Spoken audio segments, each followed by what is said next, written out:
हमला हुआ तो दूसरी तरफ ईरान के अंदर जो सबसे बड़ा तेल का डिपो था उसके ऊपर इसराइल ने और अमेरिका ने हमला कर दिया। अब जब उस तेल के जो सबसे बड़ा जखीरा था, रिफाइनरी थी, डिपो था, उसके ऊपर ईरान के अंदर जब हमला हुआ तो रात के वक्त लोगों ने सोचा कि शायद कोई न्यूक्लियर हमला कर दिया गया है, क्योंकि जिस तरह की आग थी, धमाके थे, शोले थे, तपश थी,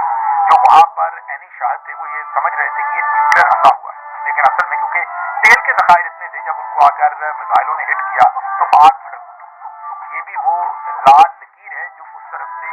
अबूर कर दी गई। अब वापस अगर ईरान इसी तरीके से तेल के जितने भी जखायर हैं उन पर हमला करेगा तो खुद ही सोचिए पूरी दुनिया के अंदर फिर एनर्जी का मामला किस तरफ जाएगा। इसलिए मैं कह रहा हूँ कि ये वो लाइन है, जब अबूर कर ली गई तो शायद फिर किसी तरफ से भी रिस्ट्रेन ना रह जाए और ये जंग हो सकता है खुदा न खास्ता वर्ल्ड वॉर 3 के अंदर भी कन्वर्ट हो जाए। जो हदें अब क्रॉस की जा रही हैं उससे जरूर इस चीज का खतरा पैदा हो रहा है कि ये जंग जो है वो शायद बड़े प्लेटफॉर्म पर ट्रांसफर ना हो जाए।